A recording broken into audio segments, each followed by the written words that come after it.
Well, welcome viewers to Count Straight channel. I'm Dr. JWAU, theologist. We've been doing a series on the relational narcissist. Excuse me. This is episode 5, the erosion of self.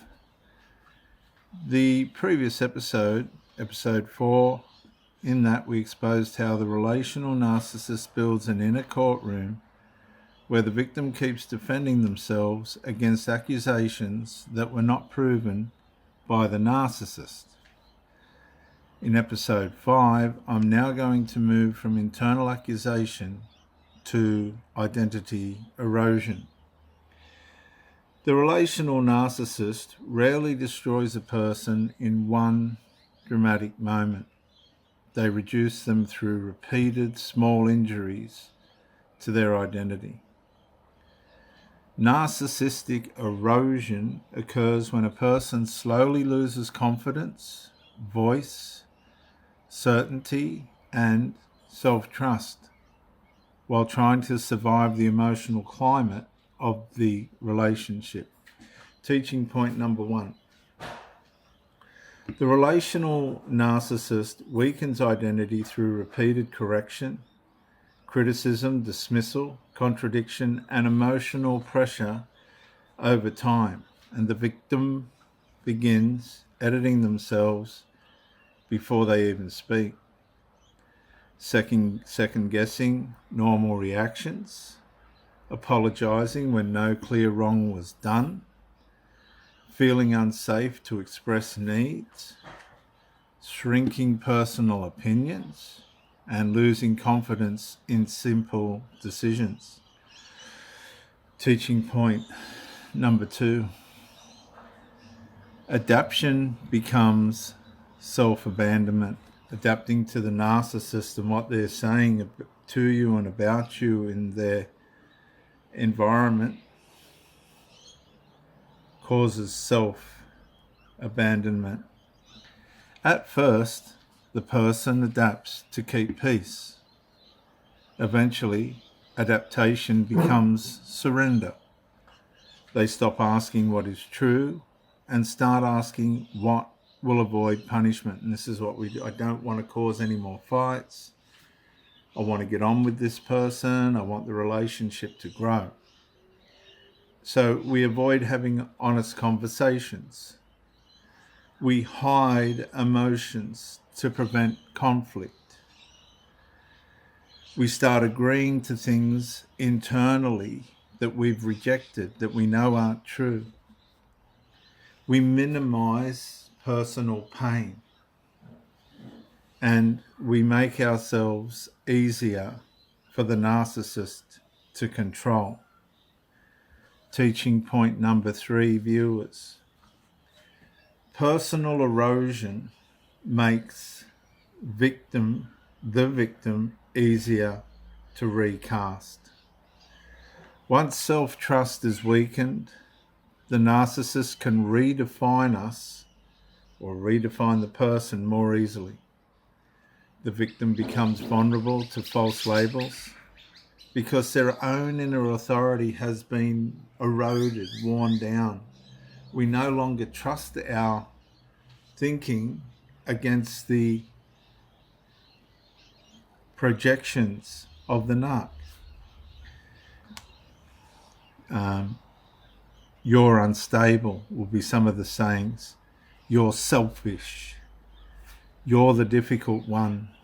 You always overcorrect. Or you need me to keep you grounded. These are some of the things that the narcissist will project. And so here's a practical example. A person once spoke clearly and confidently. After months or years of subtle, coercive correction, sighs, ridicule, coldness and accusation and ghosting, they begin saying, maybe I am too much. Maybe I should just stay quiet. Maybe I am the problem. Nothing obvious exploded, but the self has been eroded. So let's reflect, viewers. Where have you become smaller, quieter, or less certain in order to keep the relationship stable? Just ask yourself. Here's a resistance check. Are you telling yourself it is not that bad because naming it would force a decision that could cost the relationship? Have you confused peacekeeping with wisdom? Peacekeeping is often a subtle form of unresolved. Are you avoiding clarity because clarity may require separation, confrontation, or boundaries? Do you keep minimizing your pain so the relationship can continue dysfunctional as it is, untouched? Or are you still hoping the old version of them will return despite repeated evidence that it won't? So let's have a root cause check.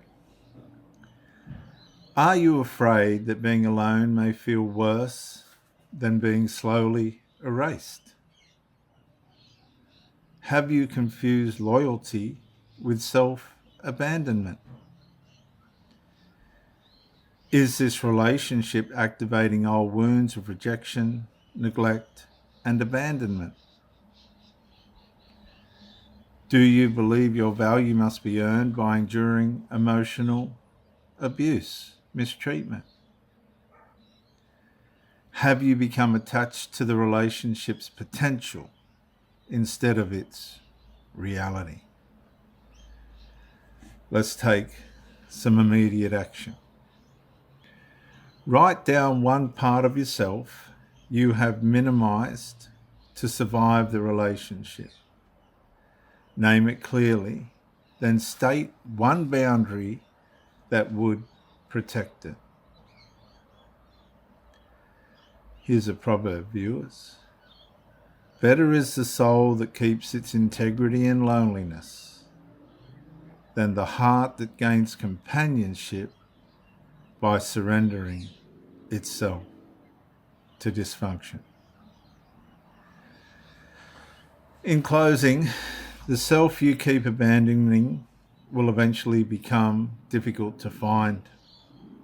If narcissistic erosion continues unchecked, confidence gives way to confusion, voice gives way to silence, and identity gives way to emotional dependency. The hidden cost is not only pain, it is the slow dependence of the person you were before survival became your daily strategy. But when a person begins naming what has been lost, they also begin recovering what can still be restored. Viewers, clarity is not cruelty. It is the first act of self-return. A person who protects their identity early does not have to rebuild from ruins later. And that's what narcissism wants you to be, in ruins. I'm Dr. J.W. Ayub. This is the Count Straight channel. Please like, subscribe, comment, keep me encouraged, and I will see you in the next video. Bye for now.